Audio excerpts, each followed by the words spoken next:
Bab 128.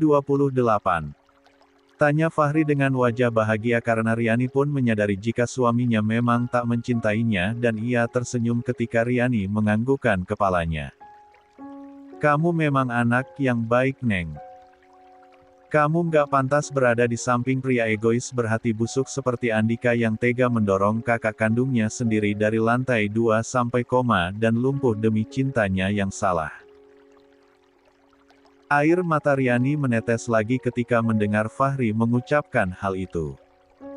Berpisah adalah cara yang terbaik, Neng.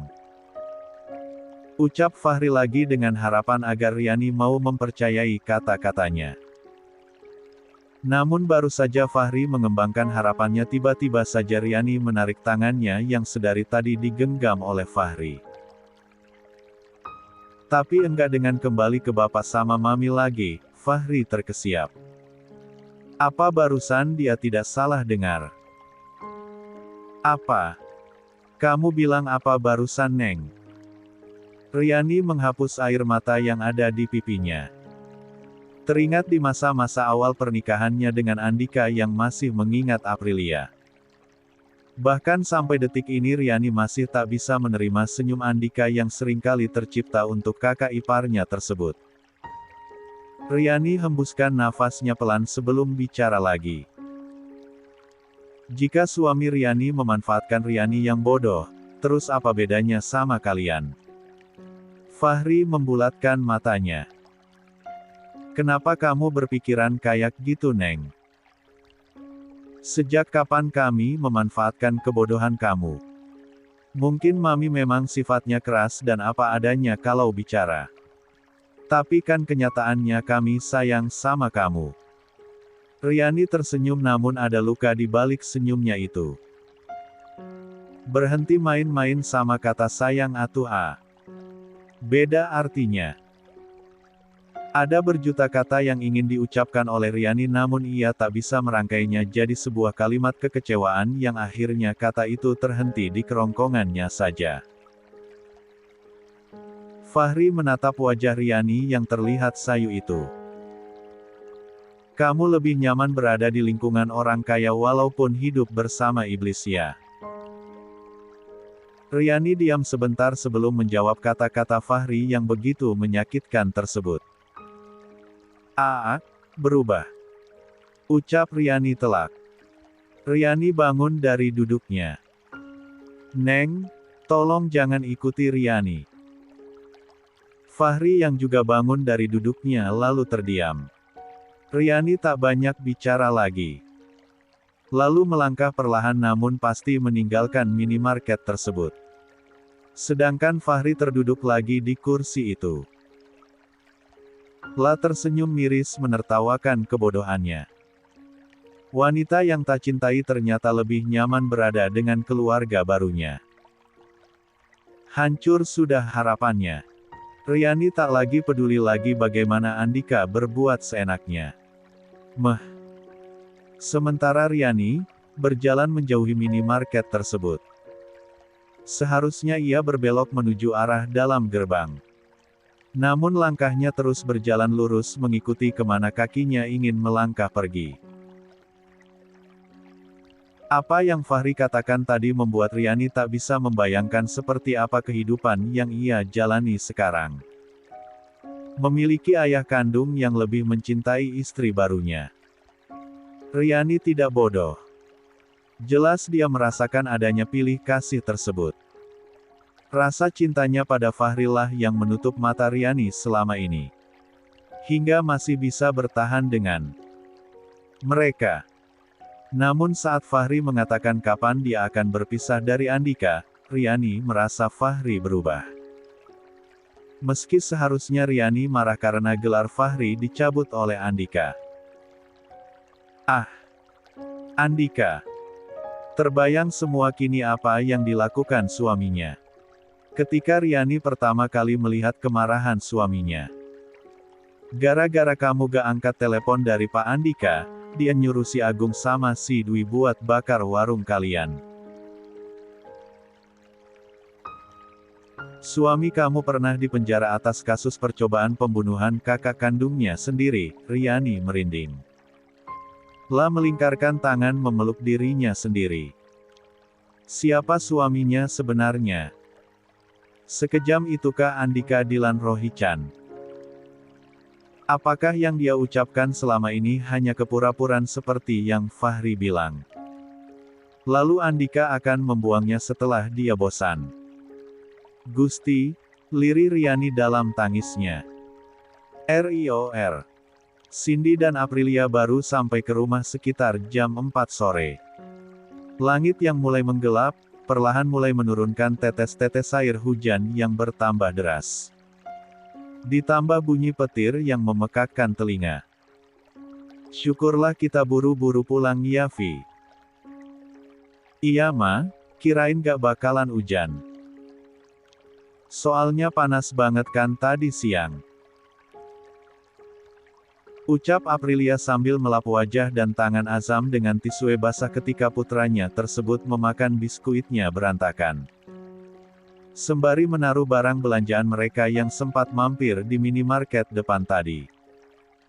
Cindy memeriksa barang belanjaannya dibantu Buklik dan juga Sika.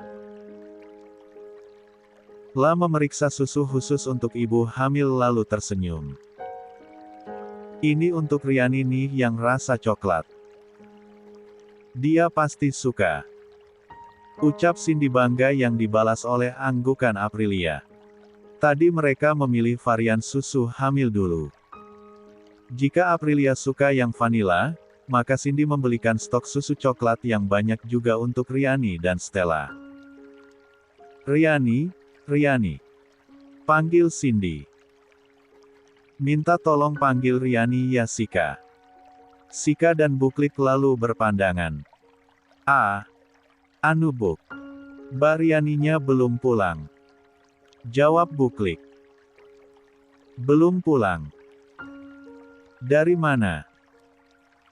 Tadi, waktu sekitaran jam 11-an, Mbak Riani izin mau ke minimarket depan, jam 11. Ini udah sore loh Buklik.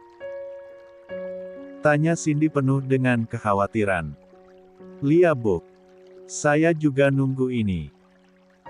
Kok ia belum pulang, Indokaret depan gerbang?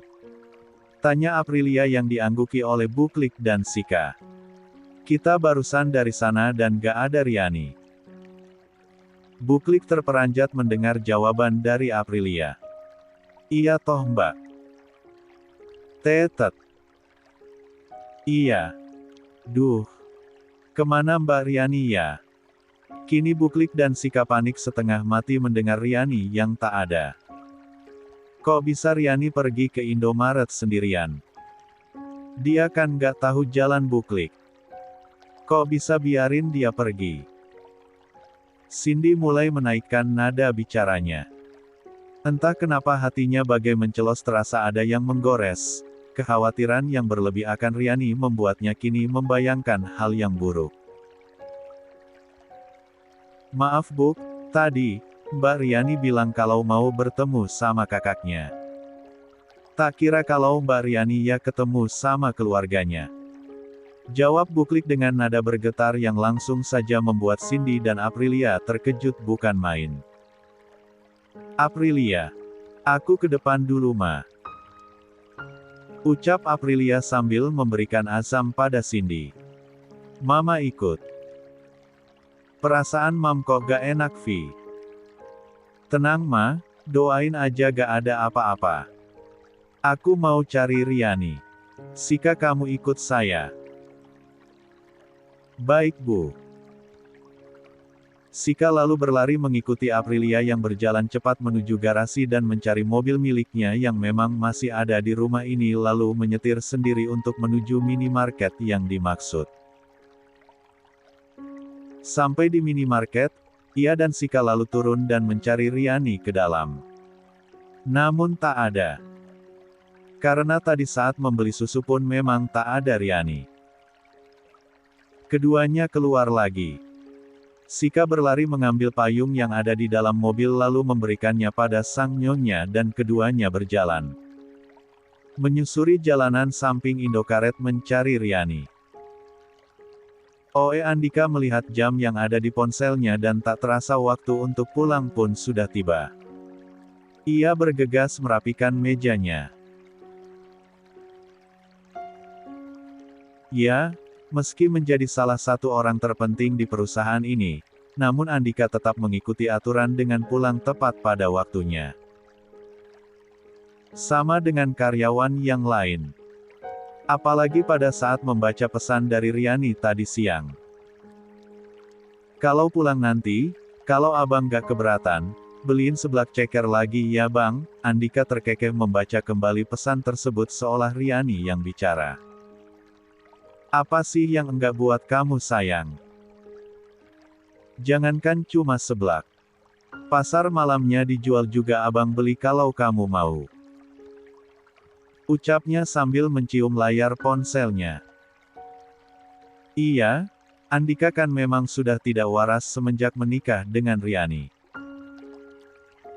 Jadi sekalian saja ya, jangan tanggung-tanggung gilanya. Andika melangkah keluar dari ruang kerjanya. Terlihat awan yang menghitam dan hujan yang turun deras dari kaca-kaca besar kantor yang ia lewati. Seketika langkah kaki Andika terhenti ketika melewati kaca tersebut lalu melihat ke arah luar. Biasanya ketika hujan turun dengan amat deras seperti ini Andika sangat menyukainya. Apalagi hujan pertama setelah musim panas. Hawa dingin disertai dengan aroma tanah yang terguyur oleh air hujan adalah salah satu nikmat Tuhan yang diberikan kepada manusia.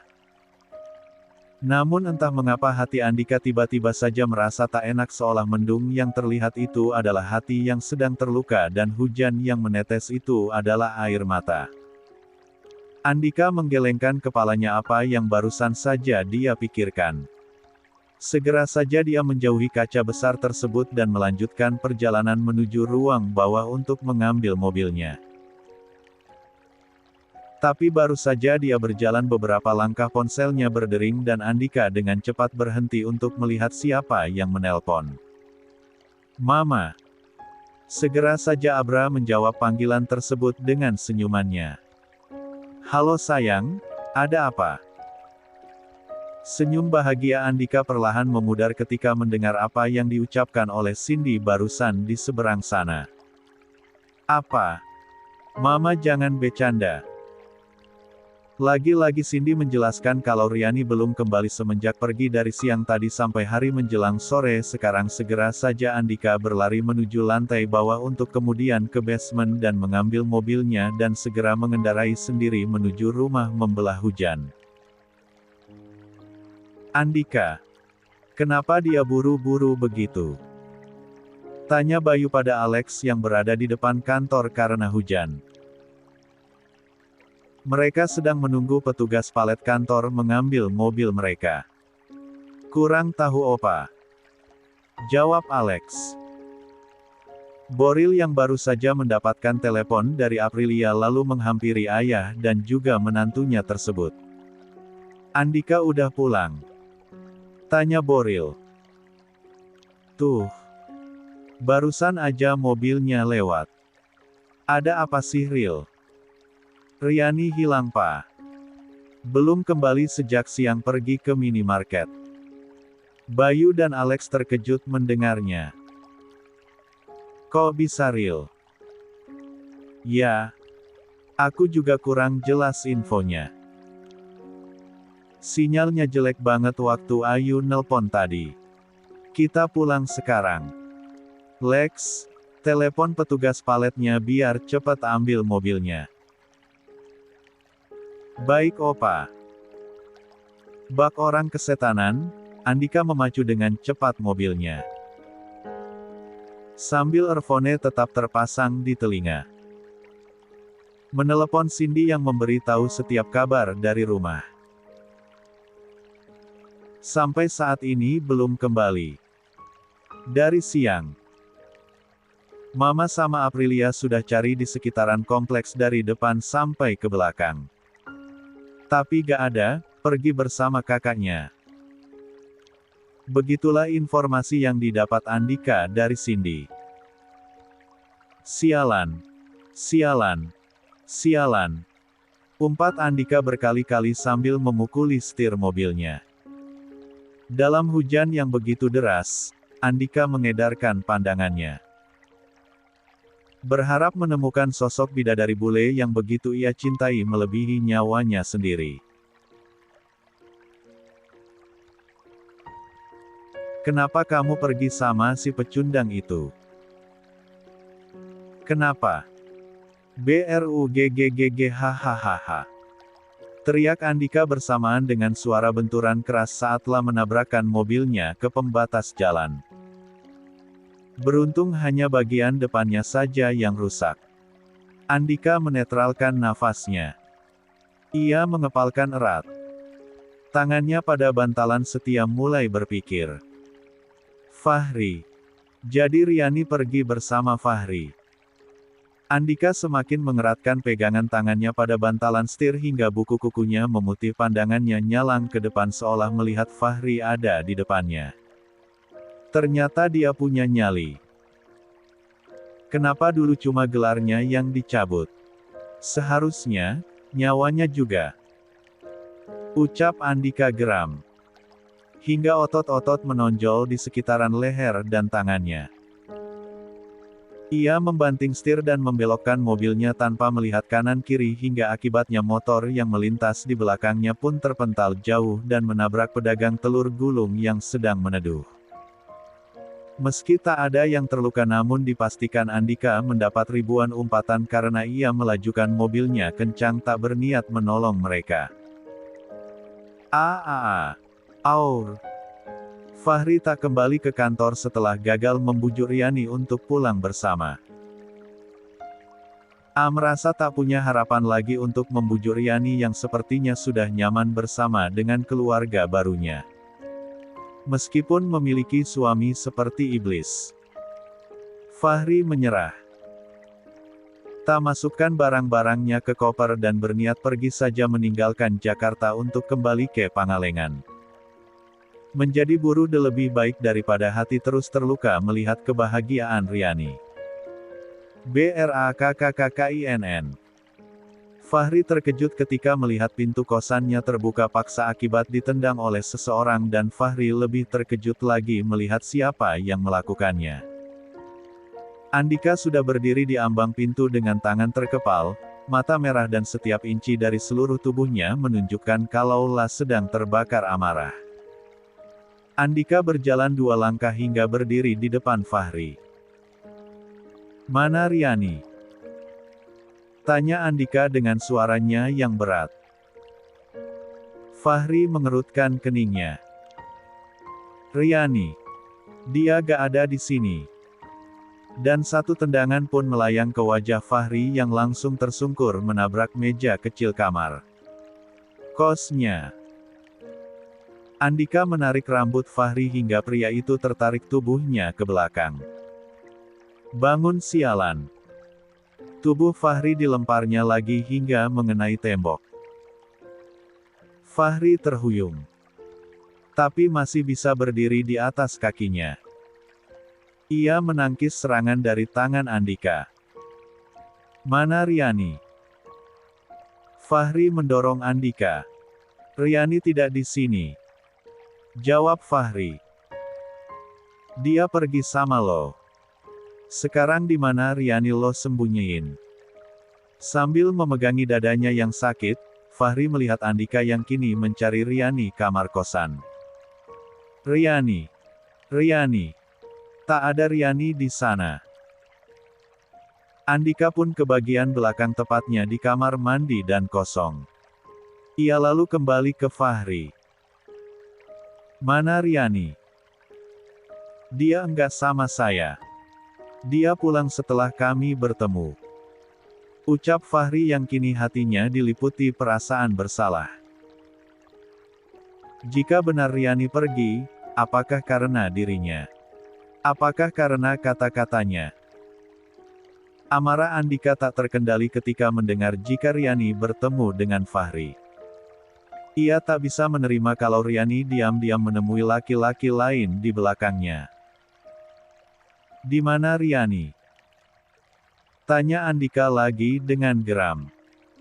Saya bersumpah kalau tidak tahu Riani pergi. Ucap Fahri tak kalah kencangnya. Membuat Andika menyeringai. Apa yang lo bilang ke istri gue? Kini Fahri terdiam. Apa yang lo bilang sama Riani? Andika membanting koper yang berada di dekatnya ke dinding hingga isinya berantakan dan robek pada kedua sisinya. Namun tak membuat Fahri takut. Sebuah kenyataan. Kalau suaminya adalah iblis yang bersembunyi di istana Rohichan. Karena kekuasaannya dan kelicikannya, gelar dokter yang dikejar dengan susah payah pun dimanipulasi sampai saya kehilangan semuanya. Andika mengangkat satu alisnya mendengar ucapan Fahri barusan.